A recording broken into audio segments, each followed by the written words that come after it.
hipnose, né? Dentro da Vamos psicoterapia, lá. né, tem essa ferramenta que é a hipnose para acessar aí o inconsciente das pessoas, ressignificar aí os seus traumas e viver melhor. Me fala um pouco sobre hipnose ou hipnoterapia, Sandro. Pronto. Eu vou falar sobre as duas coisas, até para que haja um entendimento, né?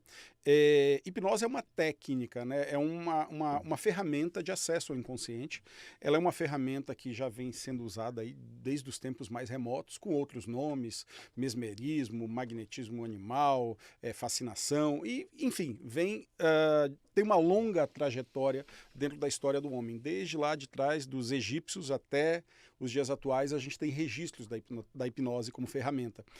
Como ela se transformou numa ferramenta útil para o psicólogo? Isso é importante, que eu vou frisar aqui, eu vou olhar para ali, até para quem está olhando, ver bem. Isso é importante que a gente saiba. Existem muitos psicólogos e muitas faculdades que ainda discriminam a hipnoterapia e que têm desconhecimento, alguns profissionais têm desconhecimento que o nosso conselho de psicologia aceita a hipnose e recomenda a hipnose como ferramenta coadjuvante no processo psicoterápico. Ô Sandro, isso talvez, essa resistência aí que ainda há em alguns profissionais da psicologia, não se dá através, lá atrás, quando Freud, através de Charcot, né, que ele aprendeu a hipnose lá na França, né, em Paris, e ele começou a utilizar a hipnose e depois ele largou, deixou de mão e utilizou outras técnicas. Talvez essa resistência não venha desses profissionais que estão voltados, fechados naquele momento que o Freud usou? Talvez durante muito tempo essa resistência também viesse, porque quem já participou de uma sessão de hipnoterapia, né, de hipnose, vou diferenciar, né? Quem já participou de uma sessão de hipnose sabe que o que acontece ali traz um ar de mistério, de misticismo, muitas vezes reforçado pelo profissional que está fazendo aquilo, o que é bem diferente do que nós, psicólogos, fazemos dentro da clínica, tá? Então, durante muito tempo não se tinham evidências físicas do efeito da hipnose. Hoje não, com o advento das tecnologias de imagem, você consegue ver todas as ativações do cérebro feitas dentro de um processo de terapia, você consegue acompanhar tudo o que está acontecendo.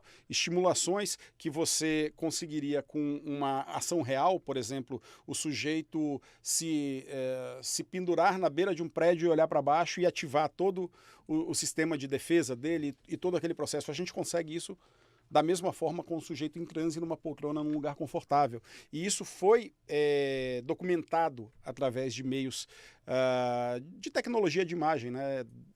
Ressonâncias e enfim. O que acontece? Quando Freud lá atrás falam que ele parou com a hipnose, na verdade, de fato, Freud tinha, né? Que eu não seja atacado pelos psicanalistas, mas Freud tinha algumas limitações. E ele desenvolveu uma ferramenta própria, tinha as questões do próprio ego do Freud. Associação livre, né? Exato, desenvolveu essa... porque a associação livre nada mais é do que uma indução ao transe. Sim. E você percebe que existe toda uma mecânica. Nós temos um grande amigo em comum chamado Miguel Coco. Grande Miguel Coco, né? Europeu português, grande Miguel Coco. Aquele abraço para você, Miguel. A gente tem um grande amigo em comum e ele fala muito assertivamente, ele fala, olha, existem tantas induções hipnóticas quanto hipnólogos e hipnotistas no mundo, porque cada um vai tentar dar a sua forma de fazer aquilo. E o Freud, ele foi para um processo de associação livre, muito mais pelas questões dele mesmo, né? E muito mais também pelas dificuldades que ele tinha, porque o professor dele, o Charcot, vamos botar assim, não foi o melhor expoente da hipnose naquela época. Ele trabalhava, né, com as histéricas dentro lá do hospital, em Paris. Mas depois disso teve uma evolução muito grande dentro dos processos da hipnose. Então, para você ter uma ideia, a gente vai ter registros históricos de cirurgias de extirpação de olho com uma pessoa em transe conversando com outro. Inclusive até hoje existe até parto cesariana. Sim. Com a técnica da hipnose. Mais do que isso, né? Hoje existem registros, a BBC fez um documentário há um tempo atrás falando sobre uma cirurgia de peito aberto com hipnose. O paciente com hipnose. Por quê? Porque existem pessoas super alérgicas os componentes da anestesia e da analgesia. Então, assim, de fato, tem muita coisa que precisa ser revista. A gente vive num universo em que é mais fácil você tomar um remédio para dor de cabeça do que você entrar num processo de hipnose ou de auto-hipnose para resolver aquele mesmo problema de uma forma mais natural. Tá? Por quê? Porque hoje a gente tem acesso para tudo. Você está com dor, você toma um remédio. Você tá ansioso, você toma um remédio. Mas aí é que está a questão. Foi por conta disso que talvez alguns resistiram com relação à hipnose, porque dizem que a hipnose ela ia no efeito, não na causa, não no cerne da questão. Exatamente. Então, se ela vai no efeito, é como talvez um remédio, né, que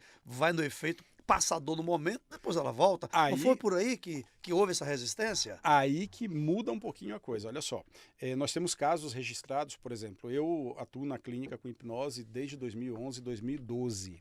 Então, imagina o seguinte, eu tenho casos registrados, inclusive apresentei no Congresso Sul-Americano de Hipnose, um caso de uma pessoa que tinha sido diagnosticada com fibromialgia, já tinha passado por muitos médicos especialistas aqui de Salvador, especialistas de fora, e essa pessoa me procurou e falou, olha, eu não sei mais o que fazer. Uma mulher, né, nova, ela estava no ciclo da dor, ou seja, já estava desenvolvendo obesidade, estava depressiva, estava com uma série de situações na vida e não sabia mais o que fazer. E me procurou. Quando ela chegou na clínica, eu fiz uma sessão de anamnese com ela para identificar todo o histórico dela e entendi onde é que estava a chave da questão. Tá? Era um trauma da infância dela. Marcamos uma sessão posterior a esse encontro, fizemos a sessão. Na sessão, eu não falei para ela que eu ia fazer hipnose com ela. Eu falei, vamos fazer um relaxamento? E vamos ver para onde a tua mente te leva? E ela se permitiu. E ela entrou num transe profundo, a gente fez um trabalho de ressignificação daquele momento, lá atrás, que tinha gerado o postulado que ela repetia, que ela merecia sofrer. Olha só, ela merecia sofrer.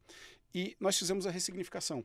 Ela saiu da clínica, isso era numa quinta-feira, sexta, sábado, domingo, segunda, terça-feira meu telefone toca, e ela, louca do outro lado do telefone, perguntando o que eu tinha feito com ela, porque naquele momento ela tinha se dado conta de que ela não tinha tomado nenhum remédio desde quinta-feira. Ailson Lino convida, novidade e informação para melhorar sua vida. Podcast Ailson Lino convida.